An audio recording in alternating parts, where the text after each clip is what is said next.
Still life, what is still life drawing, how do study and practice it. तो still life को कैसे practice किया जाए कि हम अच्छे से उसका 100% कैप्चर कर सके। और स्टिल लाइफ ड्रॉ करते समय हमारा ऑब्जेक्टिव ये होना चाहिए कि हम 100% उसको कॉपी कर लें। ठीक है, स्टिल लाइफ ड्रॉ करते वक्त हम कोई भी आर्टिस्टिक सेंस नहीं लगाते, हम कोई भी सेंस नहीं लगाते, सिर्फ और सिर्फ हमारा एक ही उद्देश्य होता है कि हम उसको एज इट इज कैसे कॉपी कर सकते हैं। ये टोटली स्किल बेस्ड है। ठीक है, इसमें आपको कुछ नहीं सोचना है, इसमें जस्ट देख के उसको बेस्ट टू बेस्ट आपको कॉपी करना है। और इसमें आप कितना भी टाइम दो, 2 घंटे, 4 घंटे, 5 घंटे, वो आपके ऊपर। और जितना ज्यादा टाइम दोगे उतना अच्छा होगा। क्योंकि मैं हमेशा हर क्लास में यही बोलता हूँ कि भले ही आप एक ही ड्राइंग बनाओ, बट उसमें आप अपना 100% दोगे तो एक ही ड्राइंग से आप 10 चीजें सीख सकते हो। बजाय उसके कि आपने 10 ड्राइंग बना लिया और सब में एक एक दो दो चीजें सीखा, उससे अच्छा है कि एक ड्राइंग में आप 10 चीजें सीख लो। भले ही वो आप 2 घंटे में आधा ही बना, बट वो जो आधा बनेगा ना, वो उन 10 ड्राइंग पे भारी पड़ जाएगा। तो Still life drawing is a form of artistic representation where the subject matter consists of inanimate object. Animate मतलब होता है मूव कर रहा हुआ, जो मूव कर रहा होता है। ठीक है, एनिमेशन भी हम उसे ही बोलते हैं जो मूव कर रहा है। किसी भी चीज को हमें एनिमेट करना हो तो हम उसे मूव करवा देते हैं। और अगर आपने कोई सॉफ्टवेयर यूज किया होगा, सपोज फोटोशॉप या फिर कोई भी एनिमेशन सॉफ्टवेयर, तो उसमें की फ्रेम्स होते हैं। सुना है की फ्रेम्स का नाम? नहीं सर। ठीक है, तो की फ्रेम्स क्या होता है ना, जैसे देखो मैं सिंपल वर्ड्स में एकदम समझाता हूँ। ठीक है, बाद में जब आप यूज करोगे तो आपको पता होगा। की फ्रेम्स की फ्रेम्स ना एक जैसे आपने बर्फी देखा होगा, ठीक है, काजू बर्फी, तो वैसा उसका शेप होता है। ठीक है, की फ्रेम का। जब हम फोटोशॉप या फिर किसी भी सॉफ्टवेयर में की फ्रेम लगाते हैं तो वहां पे एक ऐसा आइकन बन जाता है, एग्जैक्ट पोजीशन XYZ कोऑर्डिनेट, वो रजिस्टर हो गया उस जगह पर। ठीक है, सपोज कि एक बॉक्स है, ठीक है, जो कि पेज के सेंटर में रखा हुआ है किसी भी ड्राइंग सॉफ्टवेयर में। तो उसमें जब हमने की फ्रेम लगाया तो वो रजिस्टर हो गया। अब हमने उसको 5 सेकंड बाद 5 सेकंड फॉरवर्ड करके उसको थोड़ा सा मूव कर दिया और फिर एक की फ्रेम लगा दिया। अब वहां पे एक की फ्रेम लग गया। अब क्या होगा, जब हम उसको प्ले करेंगे तो वो पॉइंट ए से पॉइंट बी तक मूव कर जाएगा। ठीक है, बस यही होता है की फ्रेम। तो ये हो गया एनिमेशन। तो एनिमेशन मतलब मूवमेंट, और इन एनिमेट मतलब नॉन मूविंग ऑब्जेक्ट, मतलब स्टैटिक। तो यहाँ पे it consist of inanimate object, ये सारी still object. These objects can be anything from everyday items like fruits, vegetable and household object to more elaborate composition involving flower, glassware और even dead animals. तो जो भी dead animals या फिर taxidermy करके उसके अंदर कुछ स्टफ कर दिया जाता है, जिसके बाद वो ऐसा लाइव लगने लगता है। तो वैसे एनिमल्स भी होते हैं स्टिल लाइफ में। स्टिल लाइफ आप घर पे भी क्रिएट कर सकते हो, आसपास जो भी ऑब्जेक्ट आपको दिख रहा है उससे। ठीक है, सबसे जरूरी चीज है ऑब्जर्वेशन। जितना ज्यादा आप उसको ऑब्जर्व करोगे उतना ज्यादा आप उसके डिटेल्स को कैप्चर करोगे। अभी जब हम आगे बढ़ेंगे ना, तो हम ये भी आपको मैं बताऊंगा कि कैसे कम डिटेल्स देखना है। स्टार्टिंग में आपको सारा डिटेल्स नहीं देखना है, धीरे धीरे चल के आपको डिटेल में जाना है। सबसे पहले लाइट शेड, ब्रॉड, जितने ब्रॉड डिटेल्स है ना, सबसे पहले वो देखते हैं हम, उसके बाद डिटेल्स में जाते हैं। ये भी एक प्रॉब्लम हमेशा आता है बिगिनर्स आर्टिस्ट के साथ कि वो ऑब्जर्वेशन तो सीख जाते हैं, लेकिन कितना ऑब्जर्व करना है, कब ऑब्जर्व करना है, ये नहीं सीख पाते। तो वो सारे डिटेल्स देखने लगते हैं, और जब वाटर कलर करते हैं ना तो बहुत प्रॉब्लम हो जाता है। क्योंकि वाटर कलर अगर आप लाइव ऑब्जेक्ट देख के करो तो आपको सारा डिटेल दिखेगा, आप सोचोगे ये भी डिटेल बना दूं, वो भी डिटेल बना दूं। लेकिन ड्राइंग रियल ऑब्जेक्ट से बहुत डिफरेंट है। वो कोई फोटोग्राफ नहीं है कि उसमें आप एक एक पिक्सल को ड्रॉ करो और एकदम रियलिस्टिक बनाओ। ड्राइंग बहुत डिफरेंट है। ये टोटली नया स्किल है जिसको आपको सीखना पड़ेगा। कैसे उसको कम से कम स्ट्रोक्स में कैसे उसको दिखाना है। सिर्फ आपको एक फीलिंग क्रिएट करना है कि there is an object. Real में वहां कुछ ऑब्जेक्ट नहीं है, रियल में सिर्फ कलर्स है वो। ठीक है, सही सही ऑर्डर में जब आप कलर्स लगाओगे तो वो एक ऑब्जेक्ट के जैसा दिखेगा। सिर्फ और सिर्फ ये स्किल आपको सीखना है। ऑब्जर्वेशन कंट्रोल्ड वे में होना चाहिए। Composition, arranging the objects is in a visually interesting with in a frame. ये वर्ड मैं यूज करूंगा फ्यूचर में भी, कॉम्पोजिशन। कॉम्पोजिशन पहले भी मैंने यूज किया है। तो कॉम्पोजिशन जब भी मैं बोलूँ तो आपके दिमाग में आना चाहिए arrangement of objects in a visually interesting way with in the frame. एक फ्रेम के अंदर विजुअली इंटरेस्टिंग वे में चीजों को अरेंज करना इज कॉम्पोजिशन। अब ये जो घर है ना, ये घर ऊपर भी हो सकता था, है ना, ये घर नीचे भी हो सकता था, तो स्काई ज्यादा दिखता, but in a visually interesting way. ठीक है, कोई डाउट यहाँ तक? नहीं composition, sir. Observation, still life. Next देखते हैं। Next is value. ठीक है, representing the range of light and dark tones in the drawing is called value. अब यहाँ पे आप देख रहे हो कि पूरा डार्क है, बट इसमें कहीं कहीं पे व्हाइट है। इसमें आप देख रहे हो कि ये डार्क और व्हाइट दोनों, मतलब पेपर व्हाइट है, ड्राइंग में डार्क पार्ट। तो इसका मतलब है कि वैल्यू जो है ना, वो रेंज ऑफ लाइट और डार्क टोन का एक बैलेंस होता है। अब यहाँ पे आप बैलेंस देख रहे हो कि ये मतलब रिवर्स है एक तरह से। ठीक है, बट ये भी विजुअली प्लीजिंग लग रहा है।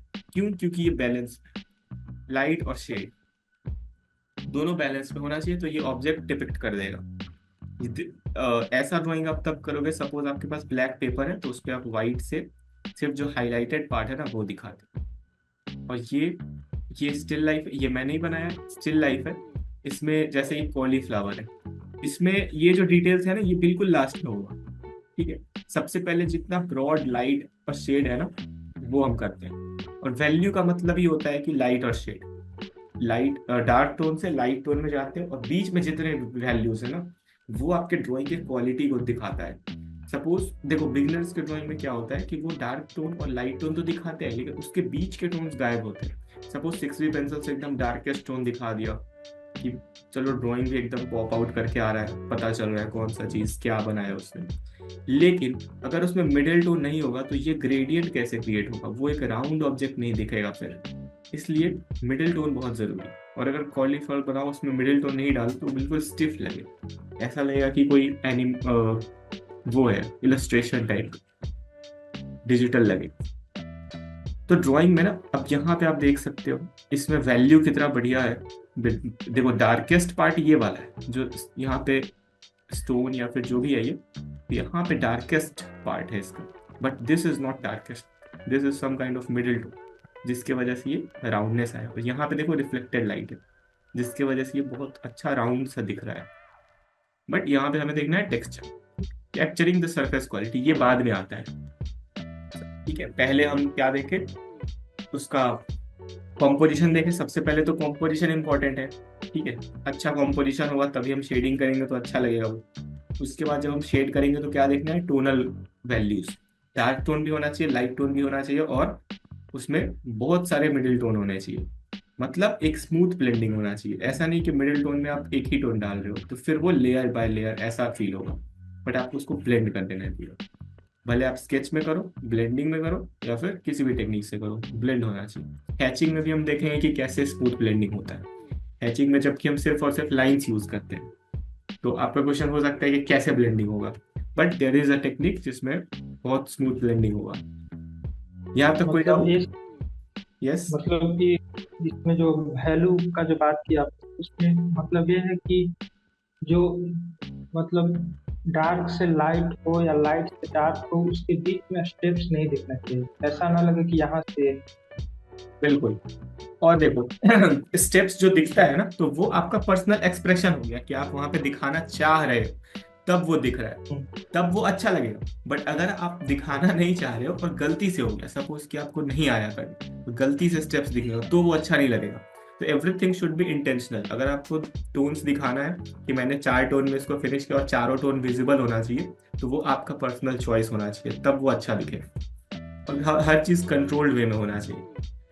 एग्जाम के लिए मैं रिकमेंड करूंगा कि आप उसको अच्छे से ब्लेंड करो, क्योंकि टाइम बचता है। और मैं ये भी बताऊंगा कि एग्जाम में कैसे आपको एक एक मिनट का बेस्ट यूज करना है, कि आप कैसे स्टार्टिंग के 15 मिनट, फिर 15 मिनट, एकदम प्रॉपर स्ट्रेटेजी आपको मैं बना के दूंगा एग्जाम के पहले।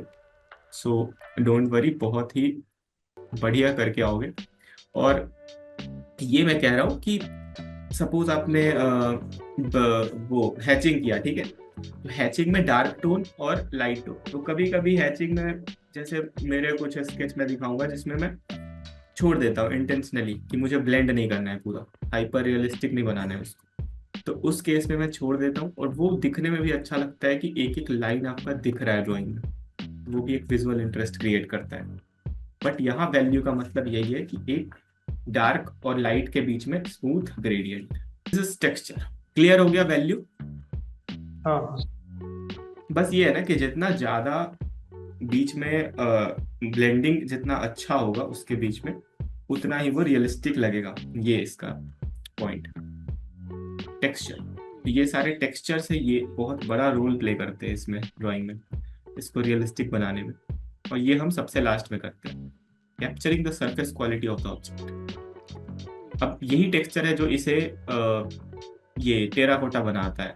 अगर यही मैं बिल्कुल स्मूथ कर दूं तो ये ऐसा लगेगा ब्रास का या फिर स्टील वगैरह का है। Form, depicting the three dimensional nature of the object. Form बहुत इंपॉर्टेंट है, जो कि हमने देखा वैल्यू, टोन, उससे फॉर्म आता है। यहाँ पे आप टोनल वेरिएशन देख सकते हो, यहाँ पे लाइट टोन है, यहाँ पे डार्क टोन है, बीच में मिडिल टोन है, तो कैसे फॉर्म निकल के आ रहा है। यहाँ पे भी देख सकते हो इसका शेडो आ रहा है, और यहाँ पे ब्लेंडिंग बहुत अच्छा से हुआ है, इसलिए ये फॉर्म अच्छे से हमें पता चल रहा है। तो हमें शेप नहीं, हमें फॉर्म बनाना है। शेप बना के ऐसा ब्लेंडिंग करना है उसमें कि वो फॉर्म बन जाए, 3D लगने लगे। बट अगर आप सोचो तो ये एक 2D प्लेन है, हम जो पेपर पे ड्रॉ करते हैं वो एक 2D सरफेस है, वो एक्चुअली 3D है नहीं, वो एक इल्यूजन ही है। और ये क्वेश्चन एग्जाम में भी आता है कि पेंटिंग इज अ 2D और 3D प्लेन क्या है। तो पेंटिंग अगर आप ऐसे सोचो तो वो 3D है, क्योंकि देखने में वो 3D लग रहा है, उसके अंदर डेप्थ होता है, उसके अंदर माउंटेन्स होते हैं, पूरा का पूरा एक यूनिवर्स होता है, उसके अंदर हर चीज होता है, सिटी होता है, कुछ ऑब्जेक्ट होता है, तो सब 3D होता है। बट उसका आंसर होगा 2D, क्योंकि painting is a 2D plane and everything else is illusion. ठीक है, वो रियल नहीं। दिस इज पर्सपेक्टिव, जो कि बहुत इंपॉर्टेंट है 3D इफेक्ट को क्रिएट करने में। यहाँ पे आप देख रहे हो ये सब सिर्फ लाइंस है, बट ये एक रूल को फॉलो कर रहे हैं, जिसमें सारा लाइन एक पॉइंट पे आके मीट कर रहा है, which is centre point, vanishing point. ठीक है, और यहीं से सारे लाइंस जो है ना वो निकल रहे हैं। जैसे सपोज अगर पॉइंट फाइंड आउट करना हो तो हम क्या करेंगे, सिंपली इसको एक्सटेंड कर देंगे। ठीक है, अगर हमें पॉइंट फाइंड आउट करना है तो सिंपली इसको एक्सटेंड करने से हमें वैनिशिंग पॉइंट मिल जाएगा। ठीक है, दिस वन इज VP। तो यहाँ पे क्या हो रहा है, ये एक रूल फॉलो कर रहा है, और इसी रूल के तहत ये 3D लग रहा है और करेक्ट लग रहा है। अगर ये रूल को फॉलो ना करें, अगर सपोज कि एक नया बिल्डिंग में बनाऊं और इस रूल को फॉलो ना करूं, ऐसे बना दूं और आपको बोलूं कि देखो ये बिल्डिंग बनी, तो ये तो रूल को फॉलो नहीं कर रहा, तो ये पूरा गलत लग रहा है। तो यहाँ पे आपको खुद से कुछ नहीं सोचना है, यहाँ पे ये पॉइंट डिसाइड करेगा कि आपका बिल्डिंग किस डायरेक्शन में बनेगा। वही अगर मैं डायरेक्शन को फॉलो करके बनाऊं तो वो बिल्डिंग फिर बिल्डिंग के जैसा लगेगा, ऐसा। तो this rule is called perspective. कोई डाउट यहाँ तक? Okay, next one is drawing the outlines. अब हम ड्राइंग पे आ गए। ठीक है, this is a still life, बहुत सिंपल सा स्टिल लाइफ। अब आप पूछ रहे थे मुझे समझ नहीं आता कि मैं स्टार्ट कहाँ से करूँ। ठीक है, अब एक चीज तो क्लियर है कि आप शेडिंग से स्टार्ट नहीं करेंगे, एक चीज और क्लियर है कि टेक्सचर से स्टार्ट नहीं करेंगे, क्योंकि शेडिंग और टेक्सचर बाद में आता है। तो ये तो क्या, कहाँ से नहीं करना है स्टार्ट, ये तो समझ गए। अब कहाँ से करना है, तो सबसे पहले हमें आउटलाइन क्रिएट करना है। और ये मेरा पेपर प्लेन है ना, तो सबसे पहला स्टेप होगा, मार्क कर लो कहाँ तक ड्राइंग होना चाहिए, इसके ऊपर ड्राइंग नहीं जाना चाहिए, नहीं तो वो वियर्ड लगेगा और फेस बैलेंस नहीं हो पाएगा। सबसे पहला स्टेप आप लिख भी सकते हो, कॉपी पे लिख लो। सबसे पहला स्टेप है mark the outlines of drawing and balance the space।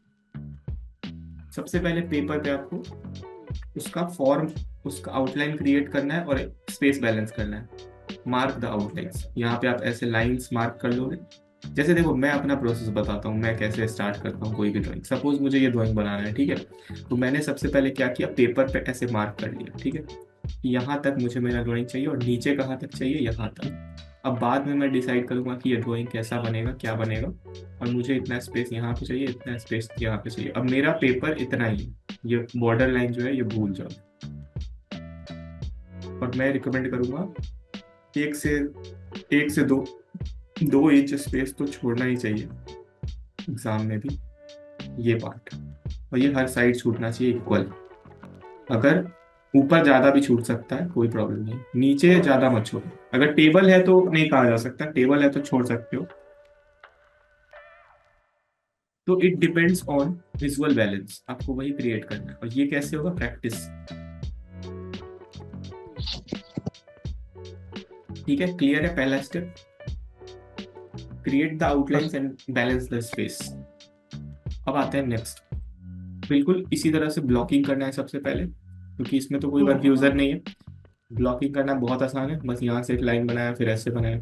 इसका ब्लॉकिंग मैं देखो यहीं पे कर सकता हूँ, इतना आसान है। ऐसे एक लाइन बना दिया, ऐसे एक लाइन बना दिया, बस इससे बाहर नहीं जाना चाहिए। इसके लिए एक ये लाइन बना दिया, इसके लिए एक नीचे लाइन बना दिया, इसके लिए ये लाइन बना दिया, और इसके लिए एक एंगुलर लाइन बना दी। इसका जो बेसिक शेप है वो यहाँ पे निकल के आ गया। फिर धीरे धीरे इसको राउंड कर लिया। अब नेक्स्ट स्टेप में हम इसका शेप बना सकते हैं। तो अब हमें रेफरेंस लाइन मिल चुका है, तो बनाना बहुत आसान हो जाएगा। अब अगर आप थोड़ा बहुत गलती भी करते हो ना, तो वो पॉसिबल ही नहीं है। ठीक है, छोटा मोटा गलती हो सकता है, बट फॉर्म तो आपका गलत नहीं होगा, क्योंकि आपने पहले ही मार्क कर लिया है कि कहाँ से कहाँ तक ये होना चाहिए। ये लाइन बिल्कुल आराम से। और ये जो लाइन बना रहा हूँ ना, बहुत लाइट होना चाहिए ये सब लाइन, इतना कि सिर्फ आप ही को दिखे और किसी को पता ही ना चले ये। अब इसके बाद जब आपका ये स्टेप कंप्लीट हो जाएगा, तो यही चीज देख लेते हैं डिफरेंट ऑब्जेक्ट्स के लिए आप कैसे करते हो। अब यहाँ पे देख लो, ये टोटली डिफरेंट कंपोजिशन है, जिसमें हम इस तरह से ब्लॉकिंग कर लिए, हमने इस तरह से ब्लॉकिंग कर लिया, और पेपर पे स्पेस वगैरह अच्छे से बैलेंस करके। नेक्स्ट,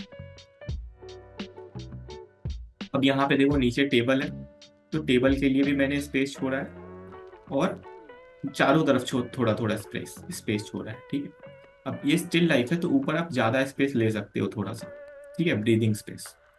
क्योंकि ऊपर हम इसलिए स्पेस लेते हैं ना, क्योंकि अगर सपोज कोई इसे उठा भी रहा है तो ऊपर से उठाएगा, तो पॉइंट ऑफ इंटरेस्ट इसके ऊपर ही कहीं लाई करता है यहाँ पे। ठीक है, और हम इसे देखते भी ऊपर से ही है, तो ऊपर स्पेस छोड़ सकते हैं। टेबल के नीचे इंटरेस्टिंग नहीं। ठीक है, सारा इंटरेस्ट टेबल के ऊपर।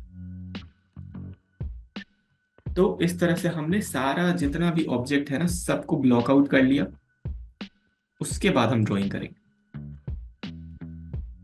इसमें देख लो कैसे ब्लॉकिंग करते हैं। सेंटर लाइन बहुत इंपॉर्टेंट है।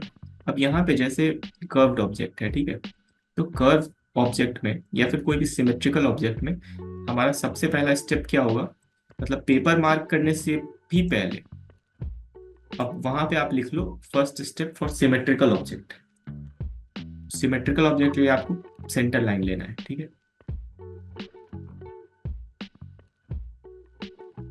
सेंटर लाइन बहुत इंपॉर्टेंट है। भले ही कोई फेस भी होगा ना, उसके लिए भी आपको सेंटर लाइन लेना है सबसे पहले।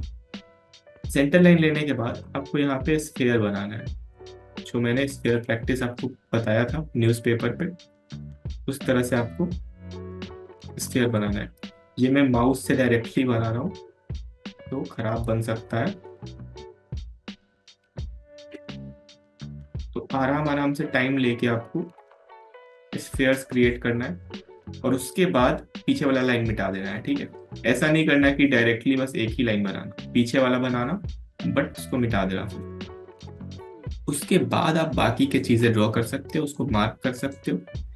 ठीक है, और हाँ, सेंटर लाइन लेने के बाद इसका भी सेंटर डिसाइड करो। ये गुड हैबिट्स है। ठीक है, सेंटर डिसाइड करना अच्छा हैबिट है, कि ये पार्ट कितना बड़ा होगा, ये पार्ट कितना बड़ा। ब्रॉडली हमने डिसाइड कर लिया, फिर ब्रॉडली डिसाइड करो ये कितना बड़ा होगा। अब इससे आपको प्रोपोर्शन का आइडिया लग जाएगा। इसके बाद जब आप ड्रॉ करोगे तो प्रोपोर्शनली सही बनेगा वो। क्लियर है यहाँ तक? हम्म,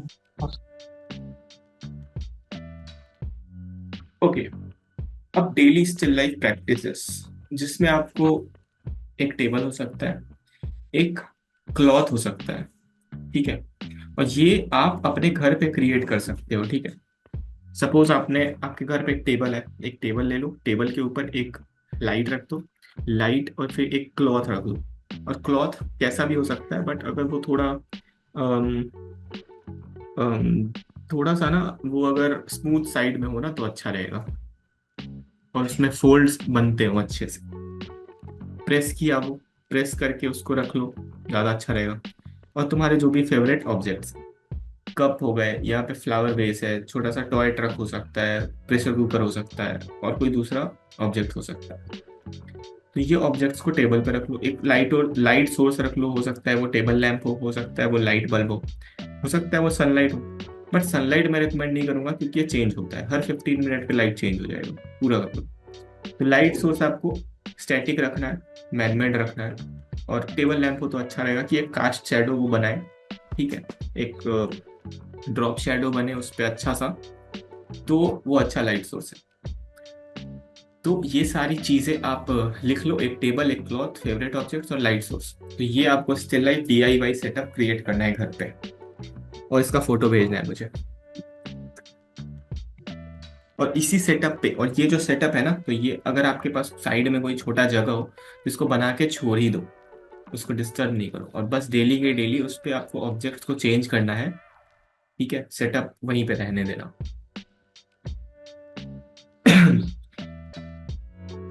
और अगर टेबल आप उस पे टेबल पे नहीं रखना चाहते हो, तो आप नीचे भी रख सकते हो। कोई सपोज आपके पास अमेजोन का कोई पार्सल का बॉक्स हो, तो बड़ा सा बॉक्स हो, तो उसको रख दो, उसके ऊपर कुछ पेपर वगैरह बिछा दो या फिर टेबल क्लॉथ बिछा दो, और ऊपर एक बड़ा सा कार्डबोर्ड रख दो जिसके ऊपर क्लॉथ रख दो। जैसे लेट मी शो यू, इसमें आगे तो ये ऐसा कुछ, एक पीछे कार्डबोर्ड रख दो, कार्डबोर्ड के ऊपर अपना जो भी क्लॉथ है वो रख दो, और इस तरह से सामने में कुछ फोल्ड्स कर दो, और यहाँ पे अपना फेवरेट ऑब्जेक्ट, एक तरफ लाइट सोर्स। सनलाइट मत लेना, खिड़की की जगह कोई टेबल लैंप ही रख लेना, तो सनलाइट फिर लाइट सोर्स चेंज हो जाएगा तो प्रॉब्लम हो। क्लियर है? हाँ। बनाओगे? हाँ सर। हम्म, बहुत सिंपल है। और देखो, मैं आपको फोटोग्राफ तो भेजूंगा ही, फोटोग्राफ से आपको क्या प्रैक्टिस करना है, तो ऑब्जेक्ट प्रैक्टिस करना है और शेडिंग प्रैक्टिस करना है। लेकिन कॉम्पोजिशन आप इससे ही प्रैक्टिस कर पाओगे। कॉम्पोजिशन जब आप ऑब्जेक्ट से, इमेज से प्रैक्टिस करोगे ना, तो आपको वो फ्लैट दिखेगा कि ठीक है, इसके बगल में तो मैंने ये बना दिया। लेकिन जब आप रियल में उसको देखोगे ना, तो आप इसके चारों तरफ घूम फिर के देख सकते हो कि वो ऑब्जेक्ट कैसा शेडो फॉर्म कर रहा है, और एकदम आप उसमें समझो तो इमर्स हो जाओगे। और उसके बाद जो प्रैक्टिस करोगे तो वो एग्जाम रेडी होगा बिल्कुल। एग्जाम क्या मतलब, आप कॉलेज में भी जाओगे ना, तो आपको प्रॉब्लम नहीं होगा, क्योंकि इसी तरह से देते हैं वो। और ह्यूमन फिगर भी होता है, तो आपस आप में से ही कोई जाके बैठ जाएगा वहां पे, और फिर आप उसको ड्रॉ करोगे। तो इस पे भी मैं असाइनमेंट्स दूंगा, जो कि बहुत इंटरेस्टिंग होगा। तो ये सेटअप आप लोग क्रिएट करके मुझे फोटो भेजना, ठीक है, जितना जल्दी हो जाए उतना अच्छा। नेक्स्ट वन, ऐसा एग्जाम्पल भी क्रिएट आप कर सकते हो, अगर आपके पास ज़्यादा स्पेस नहीं है तो। एक छोटा सा कार्डबोर्ड लिया, उसका एक बॉक्स बनाया, बट ये वाला इसमें आपको कार्टन वगैरह लेना पड़ेगा, लाइट सोर्स का थोड़ा वो करना पड़ेगा, तो ये थोड़ा ट्रिकी है। ये वाला बेस्ट रहेगा। ये ऐसा बॉक्स वॉक्स बना के, एक आप उसमें साइज ले लो कोई भी, और अपना डिजायर्ड जो भी कॉम्पोजिशन है, cutting tools, utility knife, scissors, opening, तो ये एक प्रोसेस है। इसमें आप लाइट वगैरह लगा के और ये कर सकते हैं। तो ये मेनली फोटोग्राफी के लिए भी अच्छा होता है। बट आप लोग ये वाला बनाओ, ये बनाओ आप लोग, इसका आप स्क्रीनशॉट ले लो, या मैं भेज भी दूंगा। Okay, next.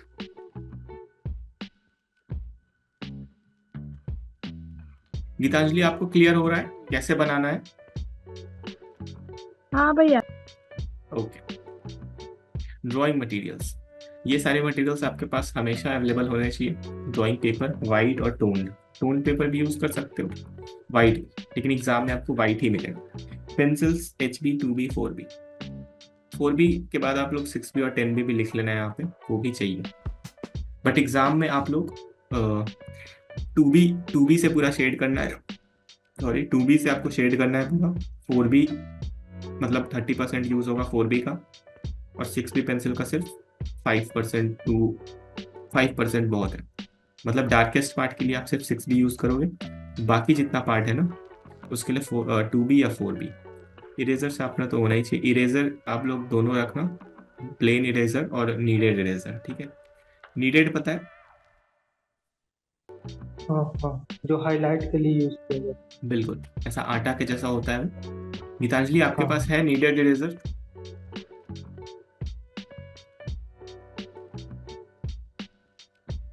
Geetanjali, do you have needed eraser? वो वाला भैया, वो ग्रुव इरेजर कोई सा था वो वाला। हाँ, वो आटे के जैसा होता है, उसको खींच खींच कर उसको बनाते हैं और फिर उससे हाईलाइट करते हैं। 8B नहीं भैया पेंसिल वो का। वाला नहीं। तो मैं लिंक भेज दूंगा, वो आप परचेज कर लेना अमेजोन से। बहुत सस्ता आता है, 100 रुपए का आपको, 100 100 150 रुपए का आपको 4 मिल जाएगा। Yes Alok, you are okay saying भैया। समथिंग। 8B पेंसिल का उपयोग कहाँ किया जाता है? 8B पेंसिल हम लोग फिलहाल यूज नहीं करने वाले हैं, क्योंकि बहुत ज्यादा डार्क होता है वो, और पेंटिंग उससे स्मज हो जाएगा। 8B पेंसिल जो होता है ना, वो हम लोग बेसिकली स्केचिंग के लिए यूज करते हैं, और मतलब फिल करने के लिए, किसी भी बड़े एरिया को फिल करने के लिए। और अगर आप बड़े पेपर पे ड्रॉ कर रहे हो तो 8B पेंसिल यूज करते हैं। वो बहुत डार्क होता है, 10B उससे भी डार्क होता है। बट एग्जाम में हम लोग स्ट्रोक्स में काम करेंगे, ठीक है, तो हम 8B नहीं यूज करेंगे। सपोज अगर आपको ब्लेंडिंग करना होता ना, तो मैं 4B 6B और 8B रिकमेंड करता। बट जितना हमारा एग्जाम में है ना, तो एग्जाम में रिक्वायर्ड होता है HB 2B 4B 6B। 8B में अगर आप जाओगे ना, तो पेपर स्मज होने का भी डर होता है, और पेंटिंग स्केच खराब भी हो सकता है, क्योंकि एक के ऊपर दूसरा पेपर रखते हैं वो, और पेपर अगर थोड़ा सा भी स्लाइड हो गया तो आपका पूरा पेंटिंग गया। इसलिए 2B 4B से बनाते हैं तो फिक्स्ड रहता है एक जगह। Okay, next, sharpener, still life setup, ये सब हो गया। Next one is paper. Recommended GSM होता है 140 to 300। 300 तो बहुत मोटा हो गया, बट एटलीस्ट 140 तो होना ही चाहिए स्केचिंग के। 300 GSM for water colour, 140 GSM for sketch. This is gram per centimetre square. ये भी क्वेश्चन में आ सकता है कि व्हाट इज GSM। तो it is gram per centimetre square, मतलब 1 सेंटीमीटर स्क्वायर पेपर कितने ग्राम का है ये। अगर आप पेपर को कट करो स्केल से नाप कर, 1 सेंटीमीटर बाय 1 सेंटीमीटर का, मतलब एक स्क्वायर पेपर कट करो, और उसको अगर नाप वेट करो अपना, जिससे सुनार वगैरह कुछ सोना नापते हैं ना, तौलते हैं, उससे अगर वेट करो तो उसका 140 ग्राम अगर आ रहा है तो 140 GSM का पेपर हो गया। 130 ग्राम आ रहा है तो सॉरी 300 ग्राम आ रहा है तो वो 300 GSM का पेपर हो गया। Clear?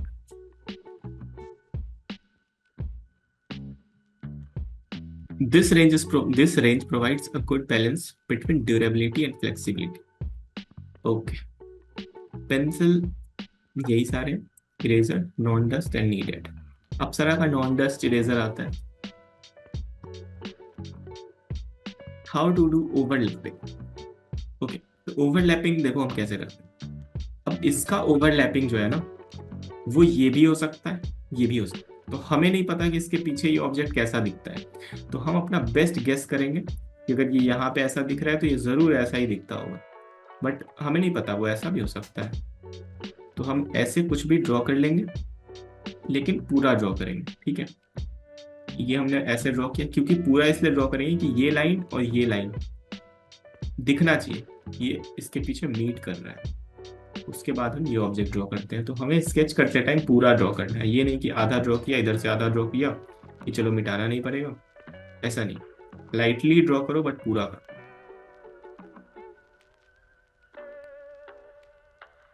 This one is how you draw it. ऐसे आपका रफ स्केच क्रिएट हो गया। इसके बाद आप शेडिंग कर सकते हो, और ये बहुत लाइटली करना है, ये तो दिखाने के लिए यहाँ पे डार्क किया गया है, और कपड़े में भी सारे फोल्ड्स आपको इस तरह से मार्क करने हैं। क्लियर? यहाँ तक कोई भी डाउट? नहीं ओके, अभी लेते हैं 10 मिनट का ब्रेक और उसके बाद हम देखेंगे रियल इमेजेस और कैसे उसको ड्रॉ करते हैं। तो आप लोग पेपर पेंसिल लेके रेडी रहो। ओके हाँ। Okay, let's take a 10 minute break.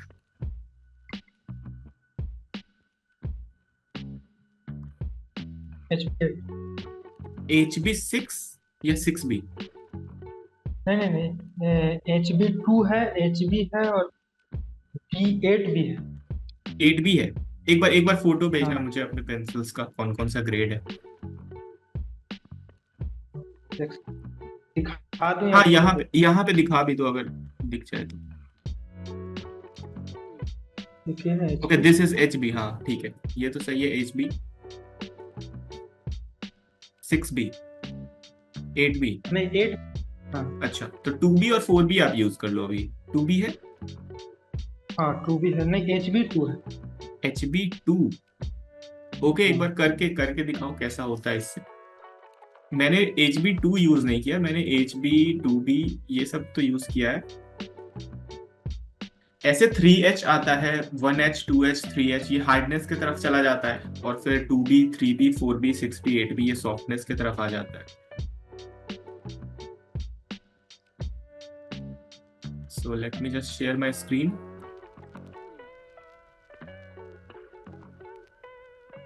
Okay, तो अभी जैसा ये स्क्रीन पे आप देख रहे हो स्केच, ठीक है, दिस इज रफ स्केच। सबसे पहले हम मार्किंग करते हैं चारों तरफ, कितना स्पेस हमें छोड़ना है कहाँ कहाँ, और स्केच कैसे तैयार करते हैं ये भी हमने हमने अभी सीखा।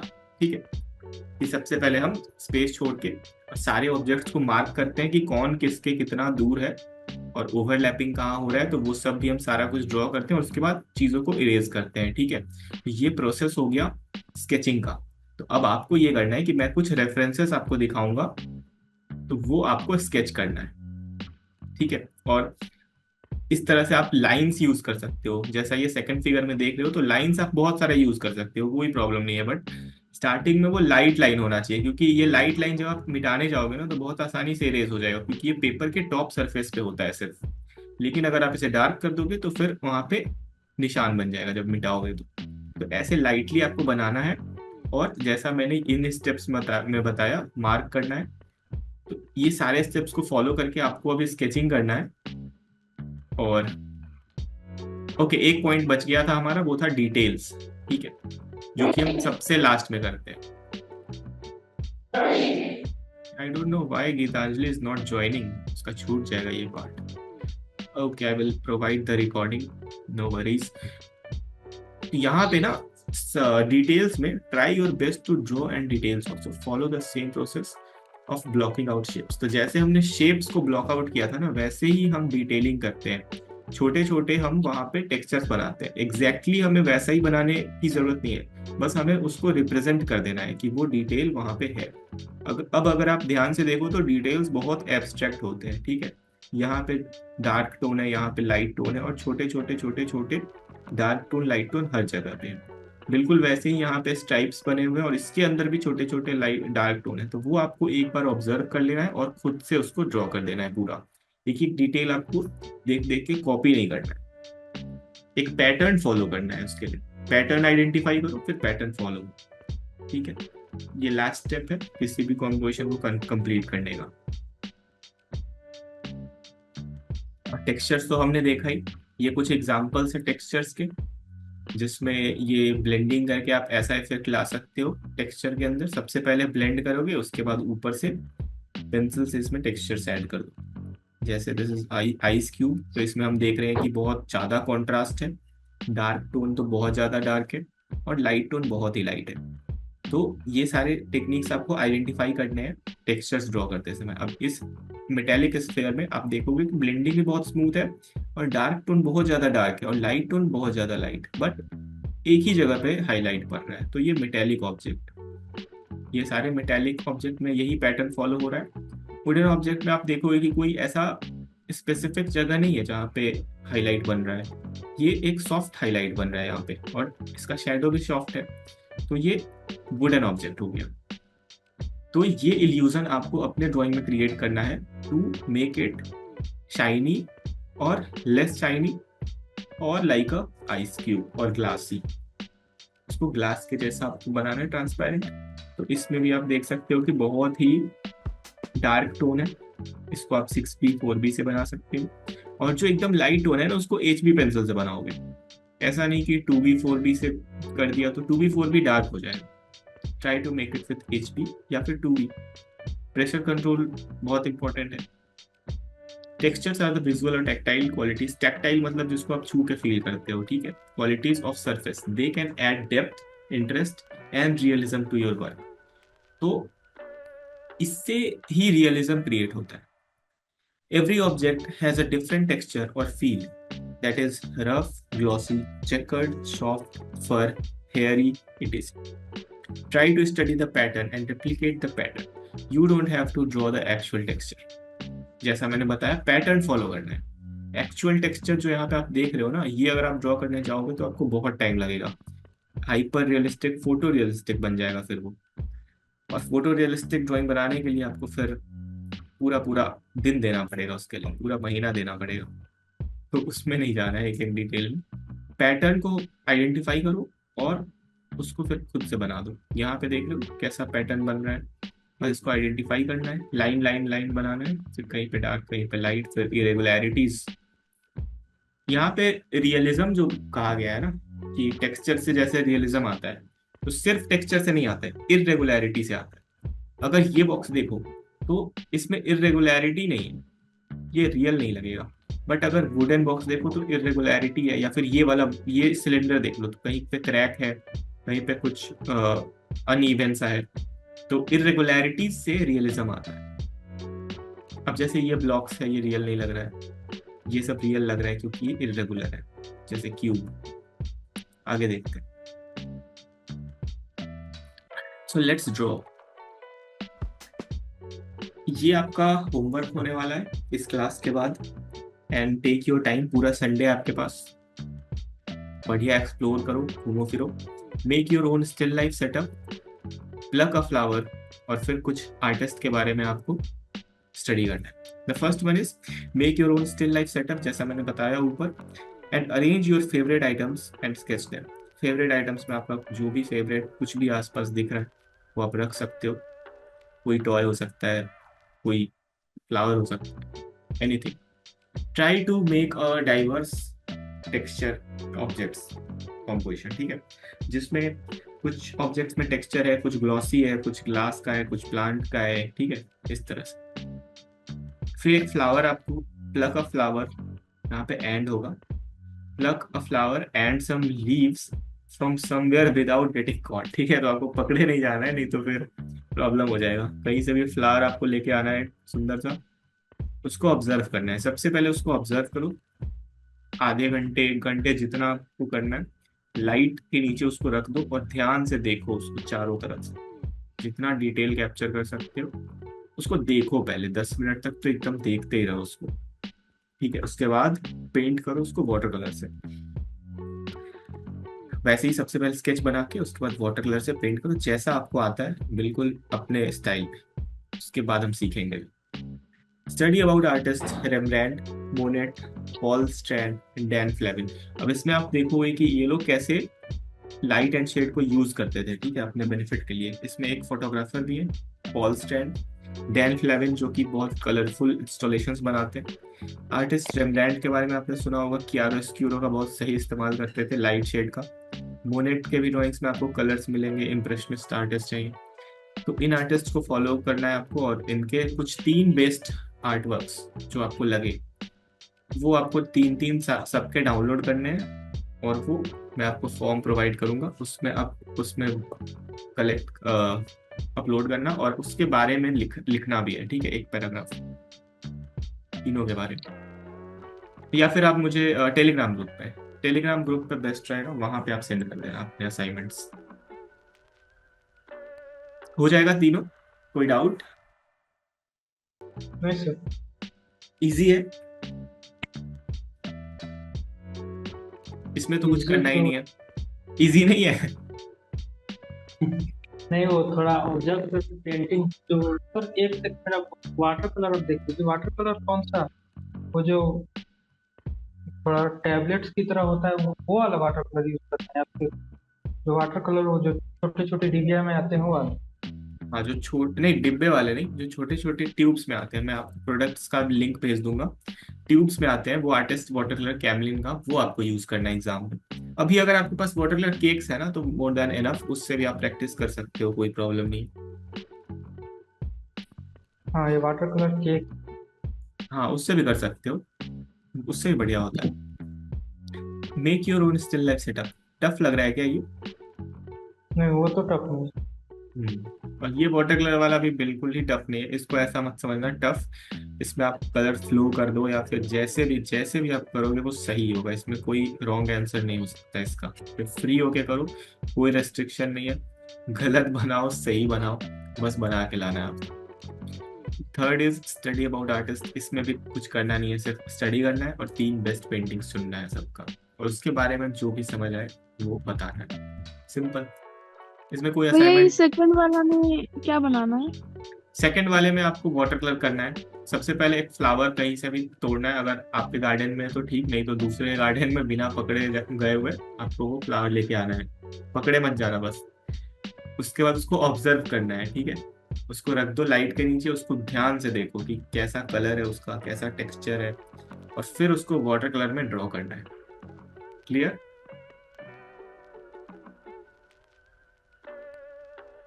ओके भैया। ओके, तो ये कुछ इस तरह से आपको रेफरेंस दिए जाएंगे जो आपको ड्रॉ करना है। बट सबसे पहले आपको ये सारी चीजें जो है वो ड्रॉ करनी है अभी, और आपको हर ऑब्जेक्ट को 2 मिनट या 3 मिनट ही देना है, ठीक है।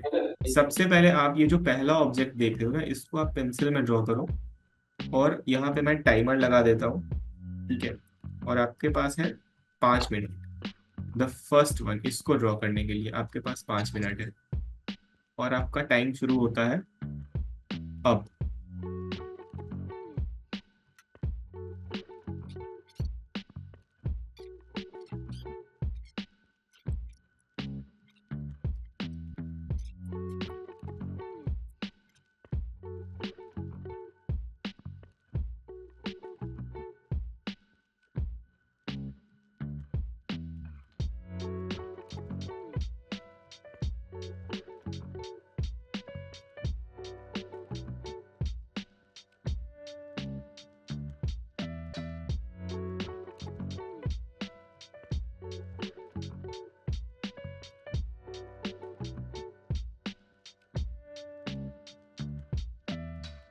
Times up.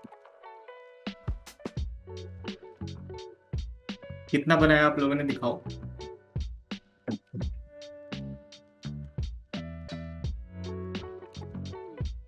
किसका किसका बन गया?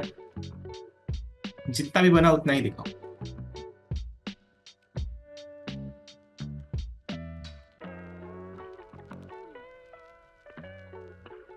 ओके, तो गीतांजलि आपका लाइन क्वालिटी थोड़ा और ठीक करो, और एक बार दिखाओ। इसमें अगर आप देखो तो नीचे वाला जो लाइन है और ऊपर वाला लाइन है, दोनों फॉलो नहीं कर रहे एक दूसरे को, दोनों अलग अलग ही डायरेक्शन में जा रहा है। और जो उसका पॉइंट है ना जहाँ से वो बैटरी कनेक्ट होता है, वो भी अगर आप देखो तो एक ऊपर ऐसा साइड में दिख रहा है, एक दूसरे साइड दिख रहा है, जबकि वो स्ट्रेट लाइन में होना चाहिए। इसका मतलब आपने लाइन नहीं बनाया पहले, उसके लिए रेफरेंस लाइन। कुछ भी ड्रॉ करो तो उसके पीछे रेफरेंस लाइन जरूर बनाओ, ठीक है। और लाइन क्वालिटी थोड़ा सा ठीक करो। आलोक, आपका हो गया?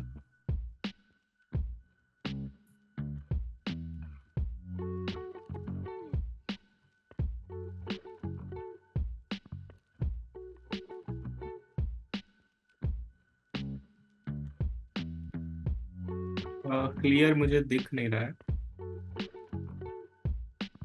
ओके, तो आपका इसमें ना पर्सपेक्टिव थोड़ा सा गलत हो गया है। जो ऊपर आपने जो उसका पॉइंट बनाया जहां से कनेक्ट होता है वो पॉजिटिव नेगेटिव, और शेप भी जो है ना, शेप भी थोड़ा गलत लग रहा है मुझे। ये एक प्रॉपर क्यूबॉइड नहीं बन पाया है, शेप में थोड़ा सा गलत लग रहा है मुझे। और देखो, जब आप फास्ट ड्राइंग करते हो ना, 5 मिनट मिला है अगर आपको, तो 5 मिनट में सबसे पहले तो आप एक अच्छा सा शेप बनाओगे क्यूबॉइड, उसके बाद डिटेल में जाओगे। ठीक है, गुड। आगे देखते हैं नेक्स्ट ड्राइंग। इस बार ऑर्गेनिक ड्राइंग है, इस बार कोई स्ट्रक्चर ड्राइंग नहीं है, तो इस बार आपके पास थोड़ा सा फ्रीडम है। इस बार आपको ये बनाना है और 5 मिनट ही होगा आपके पास। 5 मिनट आई थिंक बहुत है ड्राइंग फिनिश करने के लिए, और उसके बाद थोड़ा बहुत शेड भी हो जाएगा उसमें 5 मिनट में। तो ना आपको बिल्कुल जल्दी जल्दी हाथ चलाना है और बहुत सारा लाइंस बनाना है। आप लोग लाइंस बनाने में डर रहे हो, स्ट्रेट लाइंस बनाओ। अगर स्ट्रेट नहीं बना, मान लो टेढ़ा बन गया, तो उसके बगल में दूसरा स्ट्रेट लाइन बना दो। और इतना डरो नहीं कि गलत हो जाएगा। ठीक है, अब इसके लिए क्या करोगे, सबसे पहले 2 सर्कल बना लो, उसके बाद एक लाइन ऐसे एक लाइन ऐसे बना लो, उसके बाद डिटेल में जाओ ना, उसके बाद डिटेल में जाओ। तो चलो टाइमर स्टार्ट करता हूं मैं, आप लोग रेडी हो जाओ। Let's start the timer. 5, ready.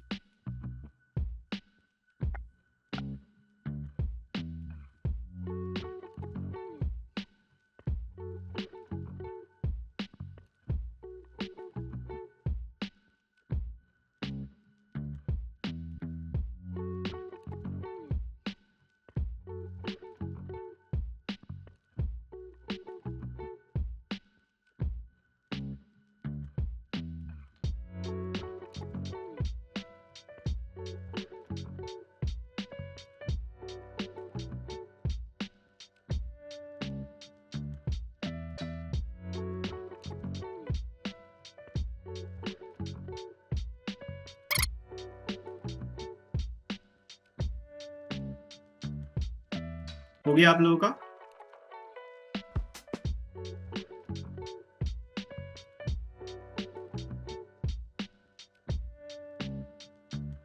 ठीक है, ये थोड़ा बेटर है पहले से, बट लाइन क्वालिटी अभी भी जो है ना आपका, आप छोटा छोटा लाइन बनाते हो क्या? एक बार में आपको लाइन बनाना है। जैसे अगर सर्कुलर ऑब्जेक्ट है तो आपको एक बार में पूरा लाइन बनाना है, छोटा छोटा करके नहीं बनाना है स्ट्रोक्स। आलोक आपका कितना हुआ दिखाओ।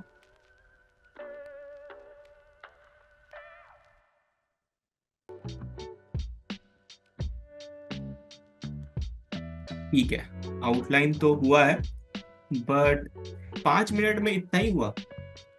ये तो 1 मिनट में हो जाना चाहिए आउटलाइन, बट ये अच्छा हुआ है, पहले से बेटर है। लाइन क्वालिटी भी अच्छा हो रहा है। तो गीतांजलि आपको भी इसी तरह से लाइन जो है ना एक बार में बनाना है उसको। ठीक है, छोटा छोटा करके लाइन बनाओगे ना, ब्रोकन लाइंस, तो उसमें कॉन्फिडेंस नहीं दिखता है। एग्जाम में आपको कॉन्फिडेंस दिखना चाहिए लाइन में आप। ठीक है, गुड आलोक। ओके, सो अब मैं आपको कुछ ड्रॉ करके दिखाता हूँ। Let me just share my screen, just wait a minute.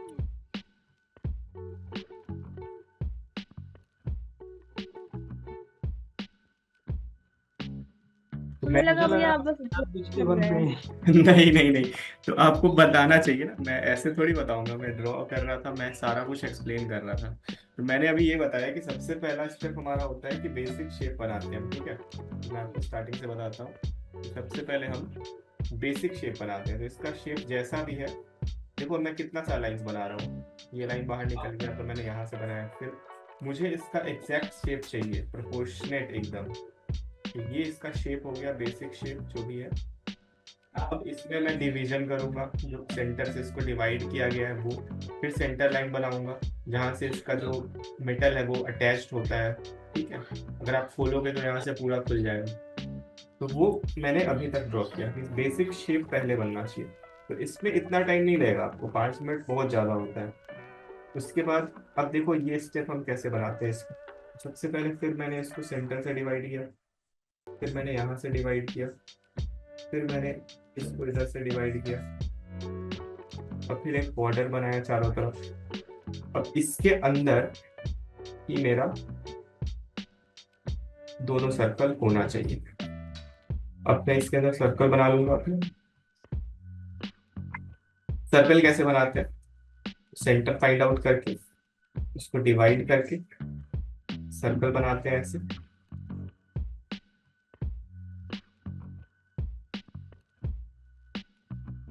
तब जाके सर्कल जो है वो करेक्ट होगा पर पर्सपेक्टिव वाइज। अगेन हम इसका सेंटर निकालेंगे और फिर इसको डिवाइड करेंगे और इसके अंदर एक सर्कल बना देंगे इस तरह से। अब दोनों का साइज अलग इसलिए लग रहा है क्योंकि मैंने ये वाला जो स्क्वायर था ना इसको थोड़ा लंबा ले लिया था। तो दोनों स्क्वायर आपको सेम साइज का लेना है और उसके बाद सर्कल बनाना है, तो वो दोनों सर्कल बिल्कुल सेम बनेगा इस तरह से। और इसके बाद ऊपर का जो डायमेंशन है वो बिल्कुल इसी सर्कल को फॉलो करते हुए बनेगा इस तरह से। तो ये तो पहला स्टेप है सिलेंडर बनाना।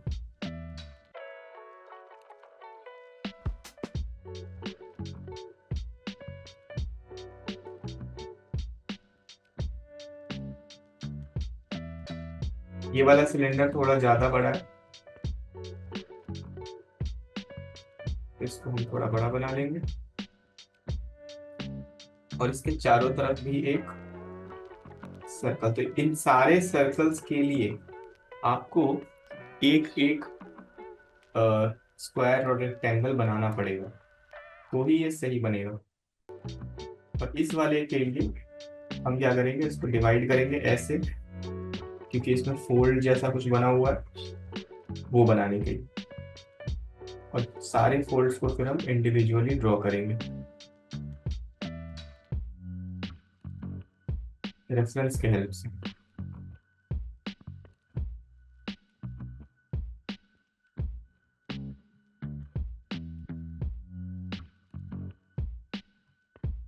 इस तरह से। तो अगर आप देख रहे होगे तो मैं सिर्फ पैटर्न बना रहा हूँ, मैं अभी कुछ भी डिटेल नहीं बना रहा हूँ। और ये थोड़ा सा छोटा बन गया है, इसको थोड़ा सा बड़ा बनाना है।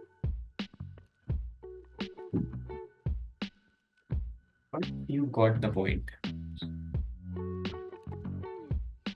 तो 5 मिनट से बहुत कम ही लगा हुआ है इसमें।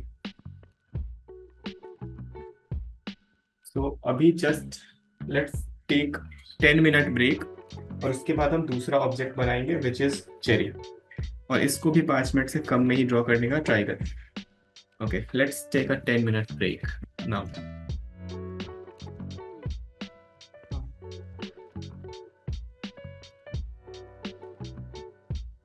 तो जब भी हम लाइंस बनाएंगे तो हम कैसे बनाएंगे, एक बार में बनाएंगे।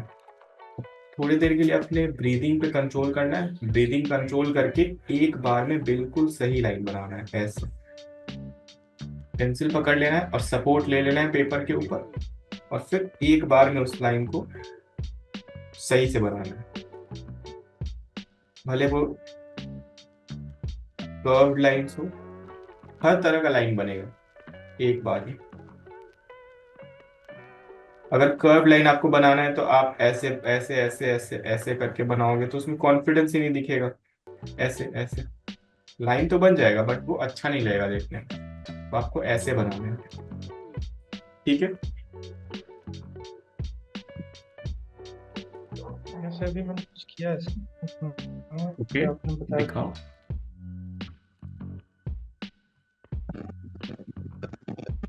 अभी आप देखो तो थोड़ा सा ना टेढ़ा मेढ़ा लग रहा है लाइन आपका। सारा लाइन आपका 90 डिग्री पे नहीं है, बिल्कुल हॉरिजॉन्टल, सॉरी वर्टिकल। सारा लाइन वर्टिकल, हाँ ये वाला बेटर है, पहले से बहुत बेटर है ये। इसमें आप देखो लाइंस भी स्ट्रेट है और लाइन क्वालिटी भी बेटर हुआ है पहले से, बिल्कुल इसी तरह से। अब देखो बेसिक आपका फॉर्म सही बन जाएगा, शेप सही बन जाएगा, तब उसमें डिटेलिंग करोगे तो अच्छा लगेगा। वेरी गुड, ये अच्छा है पहले से।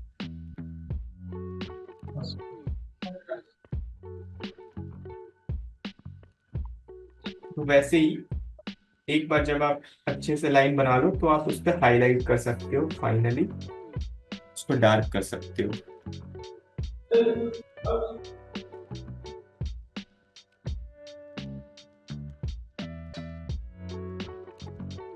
यहाँ पे जो भी इसमें डिटेल्स थे वो अब मैं ड्रॉ करूंगा ऐसे। तो ये आपका 5 मिनट वाला टास्क हो गया, ठीक है। अब 5 मिनट के ऊपर आप जितना भी टाइम लोगे उस टाइम में आप डिटेल बनाओगे। बट अगर आप 5 मिनट वाला टास्क ही गलत करोगे तो उससे डिटेल भी अच्छा नहीं बन पाएगा।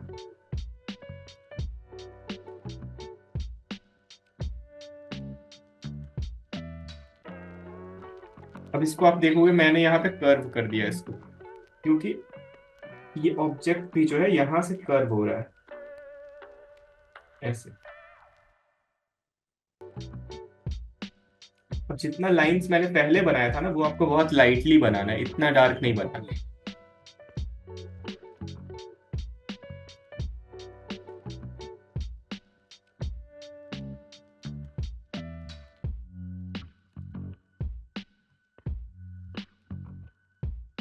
बिल्कुल एक बार में इसको बनाना है, और अगर डार्क भी करना है तो उसके ऊपर ही आपका लाइन दूसरा जाना चाहिए।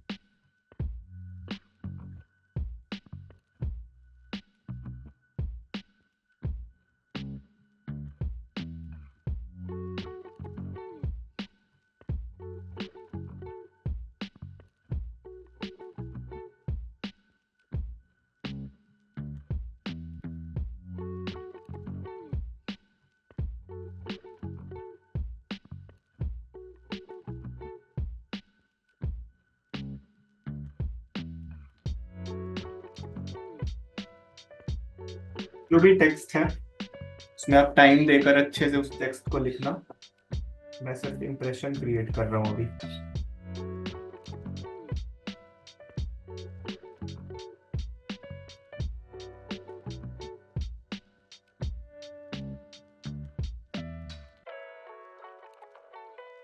अब जैसे देखो टेक्स्ट लिखने के लिए सबसे अच्छा मेथड क्या कौन सा होता है, तो यहाँ पे जितना भी वर्ड्स है ना उसको काउंट कर लो, 1 2 3 4 5 6 7 8, 8 वर्ड्स है, मतलब इसको 8 पार्ट में डिवाइड कर लो।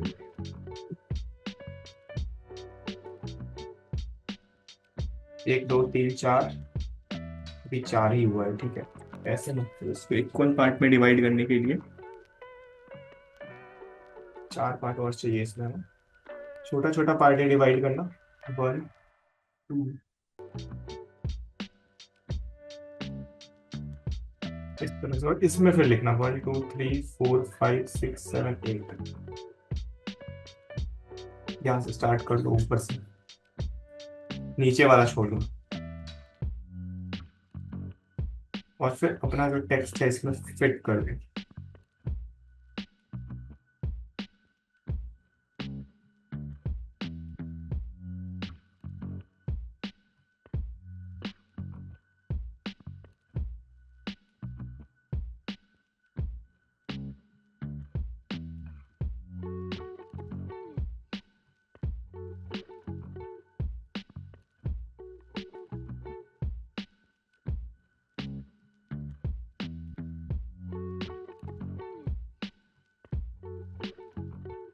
बस ये ट्रिकी लग सकता है आपको।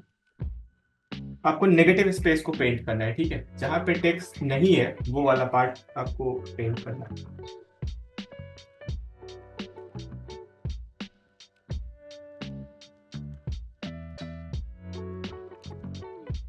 ठीक है, तो बहुत इतना काफी है। तो आपको क्या करना है, यहाँ पे कोई टेक्स्ट है उसको भी इसी तरह से मार्क करके लिख लेना। जो पार्ट डार्क है उसको डार्क कर लेना। और स्केच जो होता है ना, स्केच में मैं इतना ही एक्सपेक्ट करता हूँ आपसे कि इतना ही आप ड्रॉ करो। शेडिंग वाले पार्ट में फिर हम बाद में आते हैं। स्केच में इतना ही करना होगा।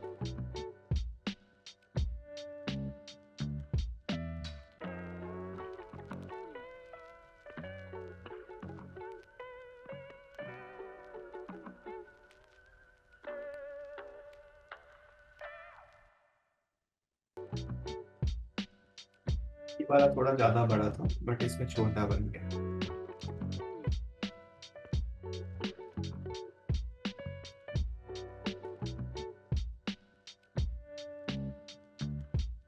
और फिर सिर्फ आपको एक पार्ट ड्रॉ करना है, ऐसे शेड करना है।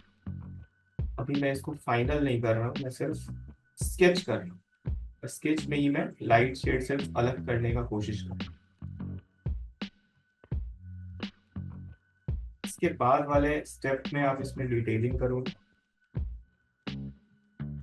और लाइट शेड को और अच्छे से अलग करोगे, सारे मिडिल टोन्स डार्क टोन्स को ध्यान से बनोगे। बट जब भी हम स्केचिंग करते हैं ना, तो हम इतना करके छोड़ते हैं उसमें कि हमें एटलीस्ट पता चल जाए कि वो ऑब्जेक्ट क्या है और कहाँ पे कितना डार्क है और कहाँ पे कितना लाइट है, ताकि व्यूअर्स को आइडिया लगे।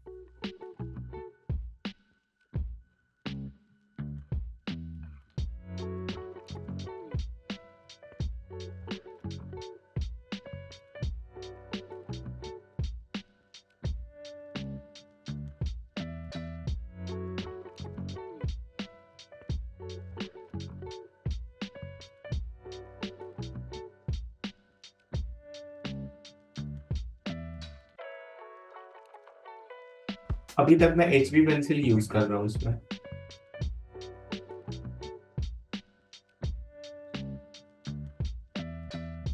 HB पेंसिल में आपको पूरा कंट्रोल मिलेगा, जितना आपको 4B60 में नहीं मिल पाएगा।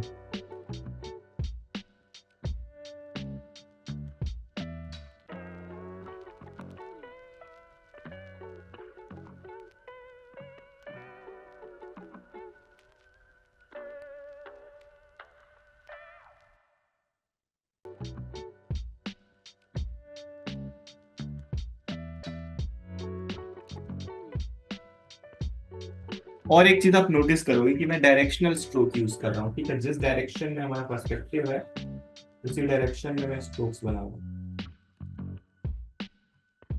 ऐसा क्यों कर रहा हूँ मैं?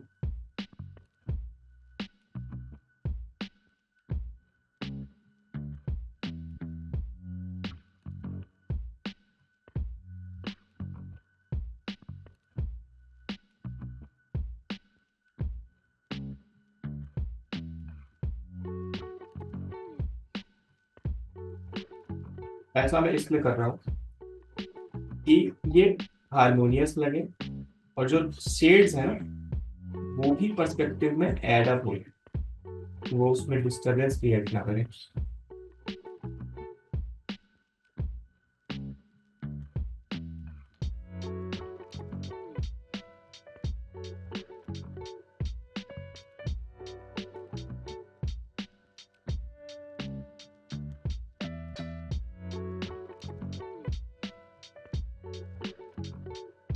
HB पेंसिल से भी आप ड्राइंग को फिनिश कर सकते हो।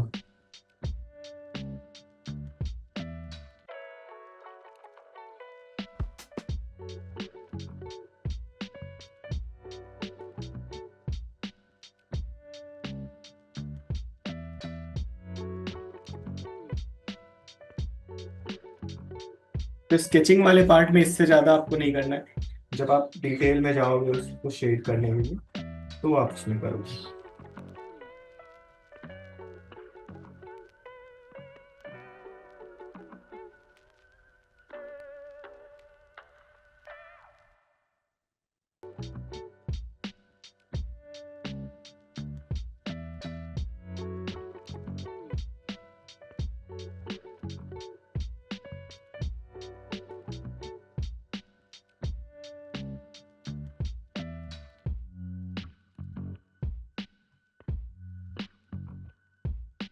खुद से आप इसमें शैडो भी ऐड कर सकते हो।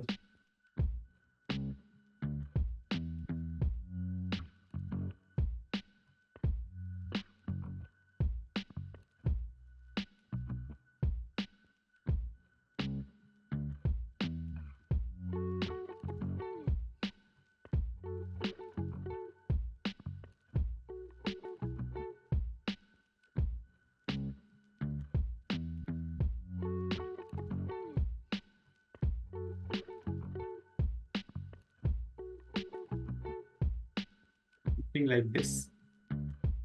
अब हमारा दूसरा जो ऑब्जेक्ट था वो देखते हैं। और this one is a cherry.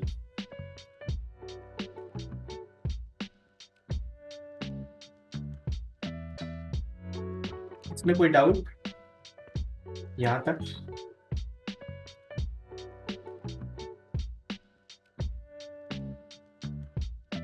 किसी भी शेप का सर एक ऐसे कंसीडर करेंगे कि उसका जो ये शैडो है वो उतना ही दूर में आएगा।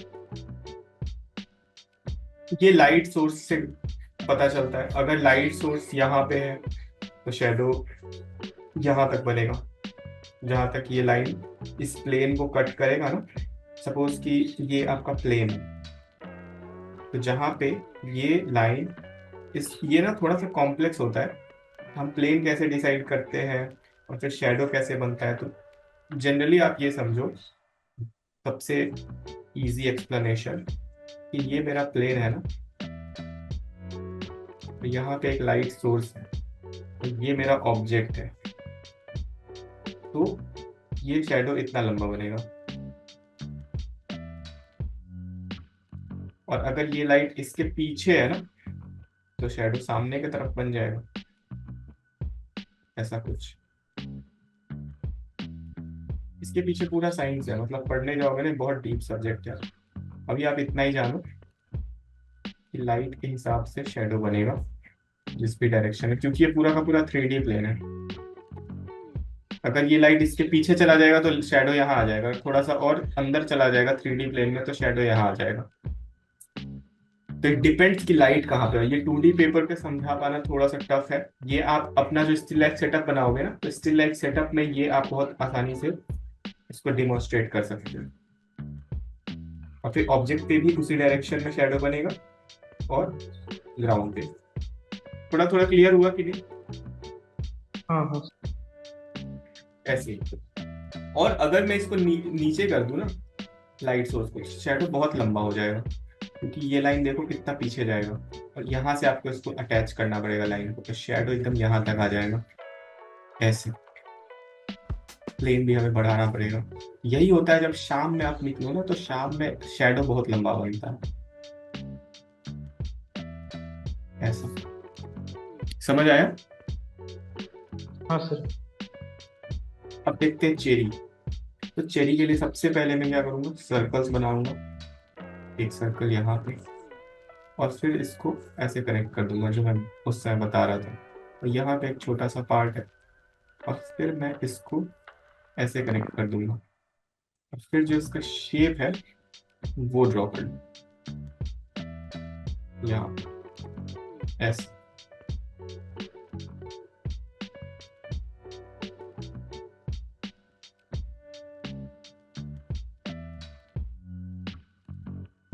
इसमें आपको प्रॉब्लम इसलिए भी हुआ होगा क्योंकि आधा पार्ट शेडो में बहुत ज्यादा डार्क है, वो दिख नहीं रहा होगा।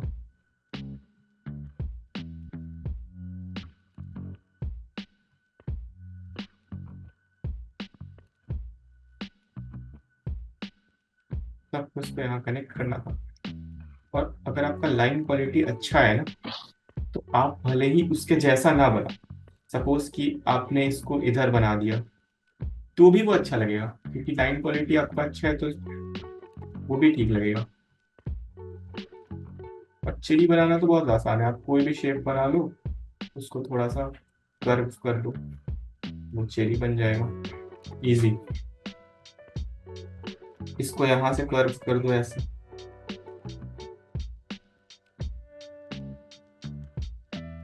और इसको यहाँ से।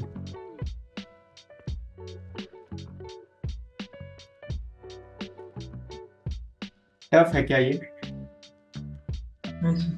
सिर्फ आपको फ्लो में हाथ चलाना है, देखो सिर्फ फ्लो में ऐसा करके, ऐसा, और फिर यहाँ से ऐसा ऐसा, इसको अच्छे से मीट कर देना, इसको इरेज कर देना, ये बन गया चेरी। देखो इसके लिए आप फ्लो सेक्रीफाइस नहीं कर सकते कि आपको एकदम यही लाके मीट करना है और फ्लो भी आपका सही रहे, तो वो थोड़ा सा प्रैक्टिस का गेम है। यहाँ पे आपको फ्लो सेक्रीफाइस करना पड़ेगा। अगर आप फ्लो में आ रहे हो तो आपको फर्क नहीं पड़ता आप कहाँ जा रहे हो, इसको भी आप लाके मीट कर दोगे वहां।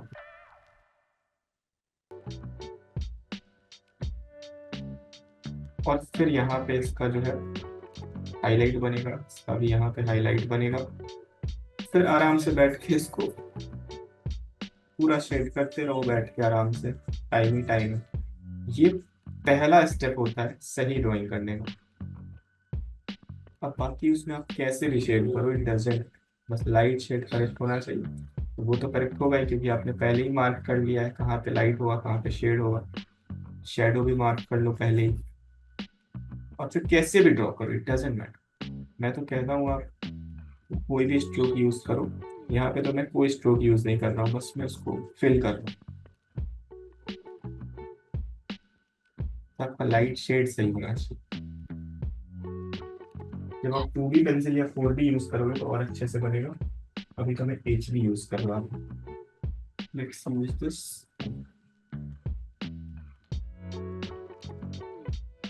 फिर डार्क का टोन के लिए आप यहाँ पे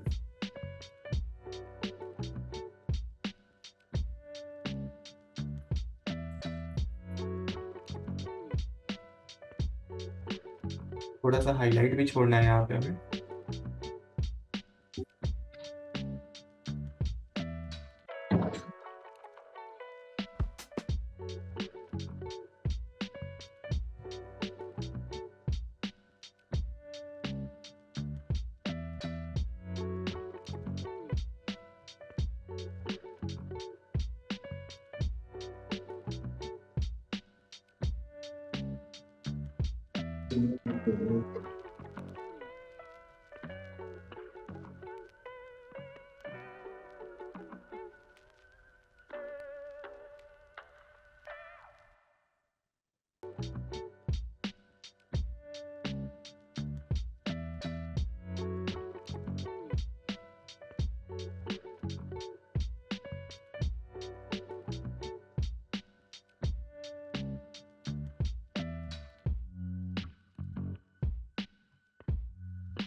ये पार्ट आप जितना डार्क कर सकते हो कर लो।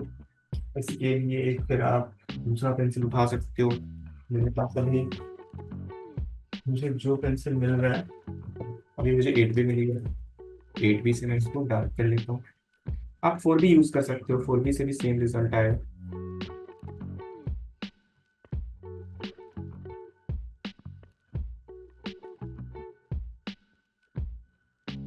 8B से क्या होता है ना कि थोड़ा सा पेपर का टेक्सचर निकल जाता है और फिर वो ना रफ लगने लगता है। इसलिए हम फाइन पेंसिल यूज करते हैं जिससे हमारा ड्राइंग थोड़ा फाइन दिखे।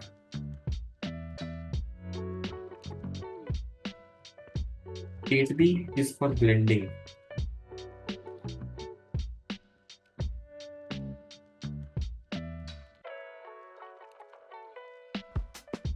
किसी भी डायरेक्शन में आप स्ट्रोक यूज करो, बस कोशिश करो कि ब्लेंड कर दो अच्छे से।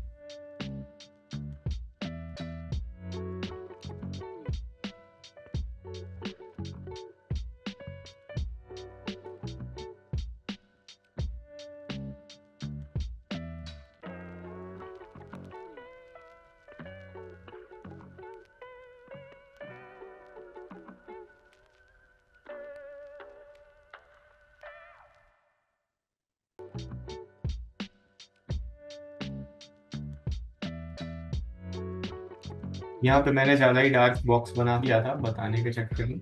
आपको ये नहीं करना है, आपको यहाँ पे सिर्फ अपने लिए बनाना है कि सिर्फ आपको दिखाई दे। इतना डार्क नहीं करना है।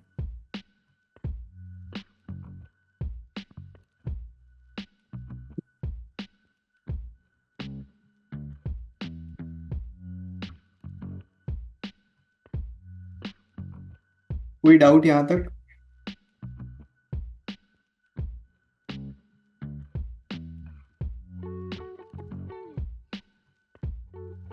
कोई भी डाउट आप पूछ सकते हैं।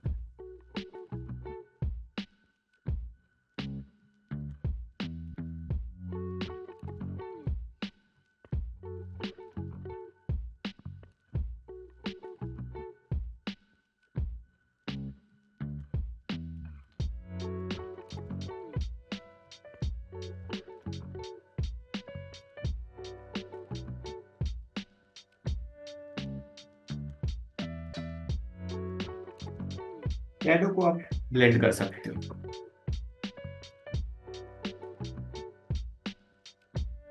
और अभी जब आप ड्रॉ करोगे, असाइनमेंट बनाओगे, ऑलवेज टेक अ रेफरेंस। अपने मन से कुछ भी नहीं करना है अभी, सिर्फ आपको देख कर ड्रॉ करना है और कोशिश करना है एज इट इज हो।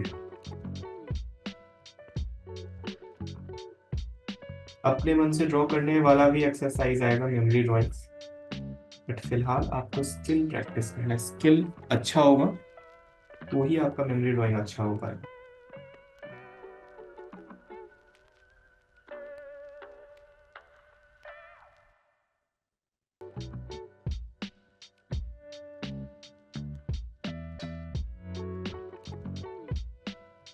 कोई डाउट यहाँ तक?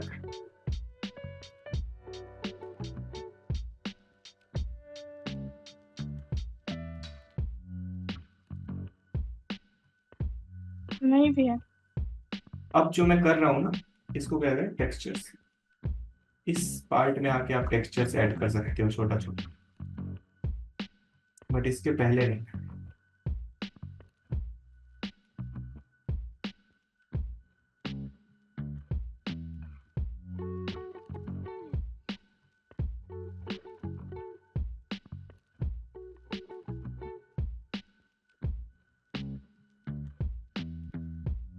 अब देखो, इसमें और इसमें आपको डिफरेंस दिख रहा होगा। ये मैंने कंप्लीटली 8B पेंसिल से बनाया है, तो इसमें आपको कंट्रास्ट ज्यादा दिखेगा क्योंकि सिर्फ 8B यूज हुआ है इसमें, और इसमें बैलेंस दिखेगा।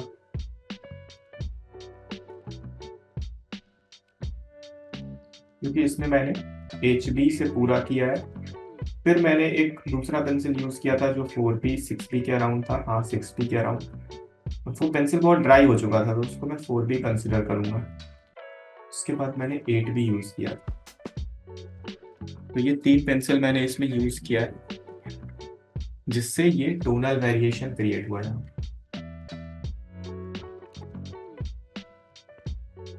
समझ आ रहा है यहाँ पर?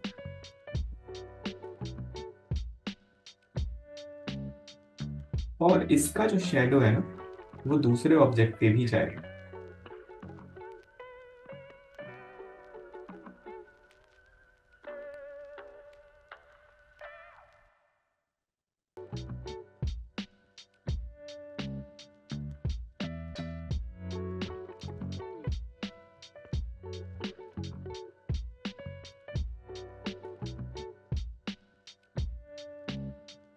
तो ये ऑब्जेक्ट मैं आपको असाइनमेंट दे रहा हूँ, ये आपको नेक्स्ट क्लास में खुद से करके लाना है। और बिल्कुल इसी तरह से जैसे मैंने इसको शेड किया है, वैसे ही आप दूसरे वाले ऑब्जेक्ट को शेड करोगे। ठीक है, कर लोगे?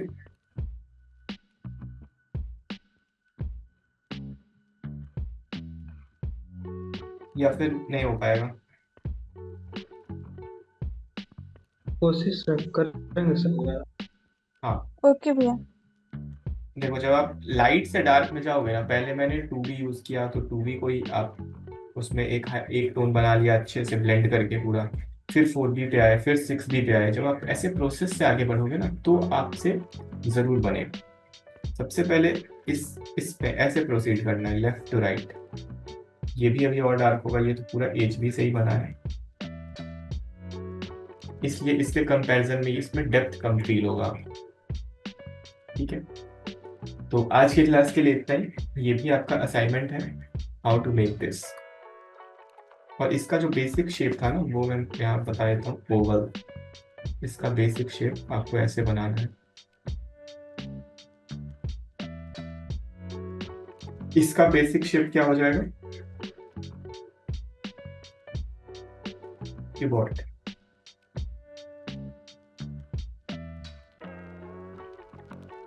क्लियर है? ओके, तो मिलते हैं नेक्स्ट क्लास में। असाइनमेंट्स मैं भेज दे रहा हूँ एक बार, फोटो स्क्रीनशॉट के रूप में भी।